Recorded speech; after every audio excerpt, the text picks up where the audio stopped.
प्रेरणास्पद कथा YouTube channel पर मैं धनंजय जैन आप सभी का हार्दिक अभिवादन करता हूँ।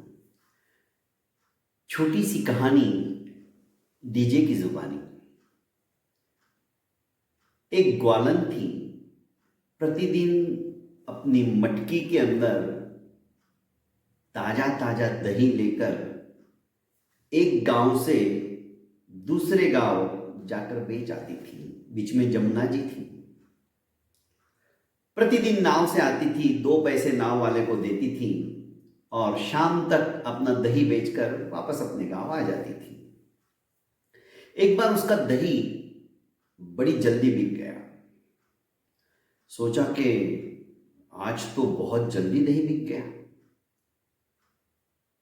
चलो अच्छी बात है, घर जल्दी चली जाऊंगी। पर देखा रास्ते में एक बहुत बड़ा पंडाल लगा हुआ था और एक व्यास जी, पंडित जी भगवत कथा सुना रहे थे। सोचा कि चलो थोड़ी देर कथा ही सुन लेती हूं, जाना तो है घर। अपनी मटकी एक तरफ रखी और बड़े ध्यान से कहानी सुनने लगी, कथा सुनने लगी, अध्याय सुनने लगी। व्यास जी बोले जा रहे थे, भवसागर से यदि तिरना है, पार उतरना है, तो राधे श्याम का नाम हमेशा अपनी जिह्वा पर रखते चलो।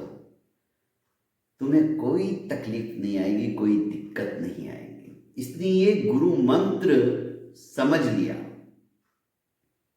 और सोचने लगी, भवसागर कोई बड़ा समुद्र होगा,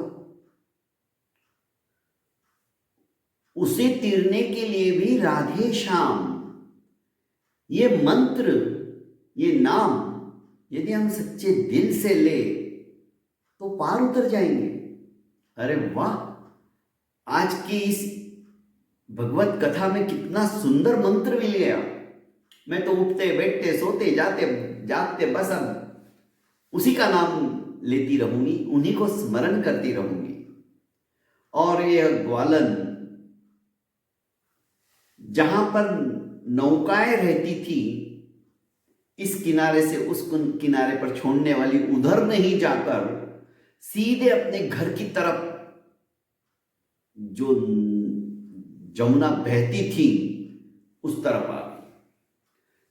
सोचते देखते, भवसागर ये तो जमुना है, भवसागर तो कितना बड़ा होगा, इतना बड़ा समुद्र मैंने तो सिर्फ सोचा है, सुना है, कल्पना की है।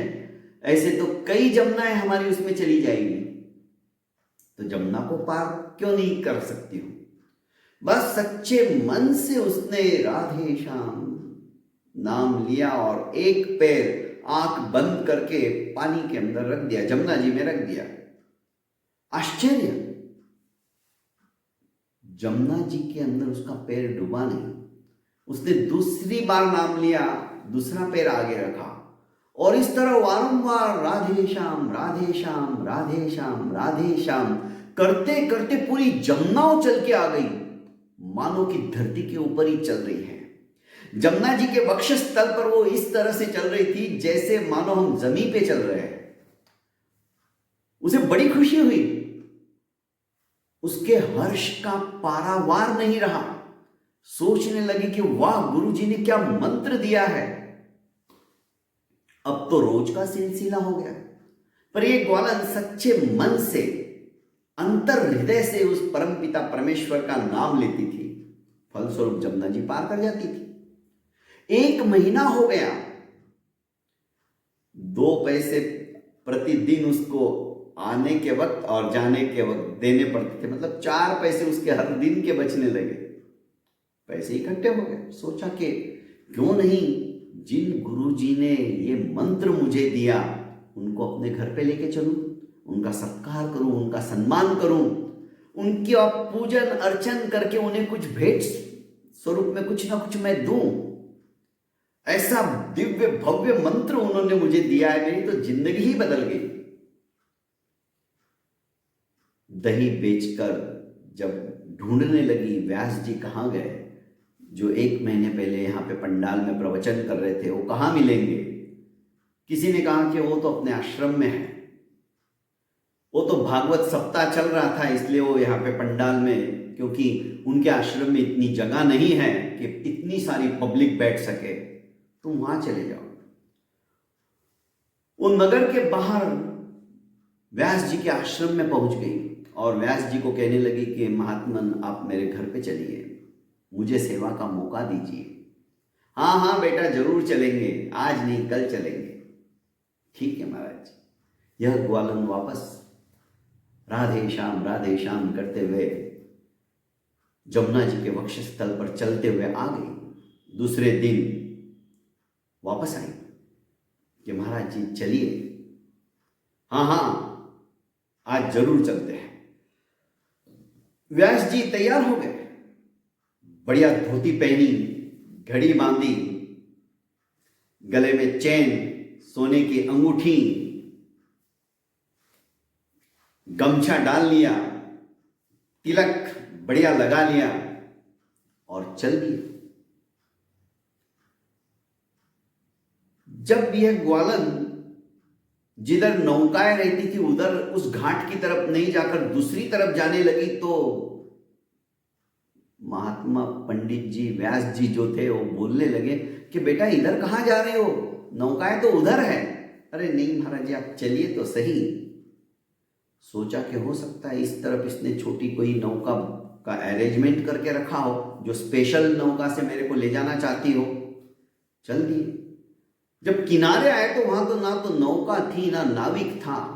बोले कि बेटा हम जाएंगे कैसे? अरे महात्मन छोड़ो ना, आप क्यों चिंता करते हो। उसने हाथ पकड़ा ग्वालन ने महात्मा का और पैर रख दिया, उसका पैर तो टिक गया। राधे श्याम बोलते हुए उसने दूसरा पैर रखा, वो भी टिक गया। महात्मा सोचे कि जरूर जहां पर ये खड़ी है उसके नीचे कोई पत्थर होगा या लकड़ा होगा जिसके ऊपर इसके पैर अधंतरित हो गए। पर महात्मा जी के तो घुटने के नीचे तक पानी में पहुंच गए। उसने कहा कि बेटा छोड़ो हाथ मेरा, मैं डूब जाऊंगा। ये छोड़ भी नहीं सकती। राधे श्याम करके आगे चलने लगी। अब महात्मा कभी अपने पूरे के पूरे पैरों तक नीचे आ गए पानी में, वापस ऊपर आते। ये राधे श्याम करके ताकत तो बहुत थी इस ग्वालन में, काम करने वाली महिला लेने लगी। महात्मा यहां तक डुबकियां मारने लगे कि छोड़ मुझे छोड़, तू नहीं छोड़ेगी तो देख लेना मेरा बेटा है ना बहुत बड़ा अधिकारी है, उसे पता चल गया कि मैं मर गया जमुना के अंदर तो तेरे को मार देगा, छोड़ मुझे। ये बोली कि गुरुजी बोलो राधे श्याम, गुरुजी बोलो राधे श्याम। अरे जमुना क्या भव सागर में भी करता मंत्र ये काम, गुरुजी बोलो राधे श्याम, गुरुजी बोलो बोलो राधे श्याम। अब गुरुजी को काहे को राधे श्याम की याद आवे? वो तो जान बचाने के पीछे के बेटा लगे तो ये मेरी सोने की अंगूठी ले ले, घड़ी ले ले, चेन ले ले, पर मुझे छोड़ दे। ये बोल भी नहीं सकती दूसरा कुछ, ये खुद बोले तो डूब जाए। ये तो राधे श्याम के अलावा कुछ बोले ही नहीं। अब गुरुजी सोचने लगे कि अब तो मैं मरा, ये कुछ छोड़ने वाली नहीं है, लगता है जरूर ये जादूगरनी होगी, भूत पिशाचिनी होगी, अब इससे छुटकारा नहीं पाएगा। भगवान अब तुम ही बचा सकते हो। गुरुजी के मुंह से अचानक निकल गया, उबारो राधावर घनश्याम, उबारो राधावर घनश्याम। जमुना क्या भव सागर में भी इसी मंत्र का काम, उबारो राधावर घनश्याम। लड़की बोलने लगी गुरुजी बोलो राधे श्याम। दोस्तों जैसे तैसे गुरुजी ने इसका हाथ पकड़कर किनारा प्राप्त कर लिया, घर पे आए। इसने नए वस्त्र निकाल के रखे थे, खरीद लिए थे कि गुरुजी आपके वस्त्र पूरे गीले हो गए, आप ये धारण कर लो, जब तक मैं आपके लिए प्रसाद लगाती हूँ, खाना खा लीजिए। गुरुजी सोचने लगे अब खिला खिला के मारेगी। और गुरुजी को समझ में नहीं आ रहा था कि ये बिल्कुल बिना डूबे, बिना पैर गिले हुए इतनी बड़ी जमुना को इसने पार कैसे कर लिया। उसने कहा, बेटा एक बात मेरी समझ में नहीं आई, तू है कौन और तूने जमुना जी ऐसे कैसे पार कर ली। कि राधे श्याम के नाम से पार कर ली और हम वापस वैसे ही जाएंगे राधे श्याम के नाम से। कैसे, किसने दिया तुम्हें यह मंत्र, कौन है तुम्हारा गुरु। उसने कहा प्रणाम करते हुए, आप ही मेरे तारनहार हो, आप ही मेरे गुरु हो, आप ही मेरे सर्वस्व हो। उस दिन मैंने आपके मुंह से ये मंत्र सुना कि भवसागर भी पार हो सकता है यदि सच्चे मन से तुमने इस मंत्र का जाप किया तो। गुरुजी लज्जित हुए, सोचने लगे मैं मोह माया, ये सोने की अंगूठी, सोने की चेन और पुत्र, मेरा बेटा इतना बड़ा पोस्ट के ऊपर है, गवर्नमेंट जॉब कर रहा है, इसी संसार में उलझ के रह गया। संन्यास आश्रम ग्रहण करने के बाद भी लोगों को उपदेश देने में माहिर बन गया, पर खुद के जीवन में उस परम पिता परमेश्वर का नाम तक नहीं है, तो कहां से मैं, भवसागर तो दूर, जमुना भी नहीं पार कर पाया। उसी समय उन्हें अंतर ज्ञान हुआ और उस ग्वालन के चरणों में गिरने लगे। तो ग्वालन बोली कि गुरुजी आप क्या कर रहे हो, क्यों मेरे सर पे भार चढ़ा रहे हो, आप तो मेरे गुरु हो। और उसने अपने गुरु के अंतर चक्षुओं को खोल दिया। गुरुजी बोलो राधे श्याम। दोस्तों, प्रभु के नाम के अंदर वो ताकत है, वो शक्ति है कि हमारे कई बिगड़े हुए काम तमाम हो जाते हैं, अटके हुए काम, रुके हुए काम सफलता की ओर ले जाते हैं। दोस्तों, कभी भी उस परम पिता परमेश्वर को सिर्फ दुख में नहीं, सुख में भी स्मरण करो तो शायद दुख आएगा ही नहीं।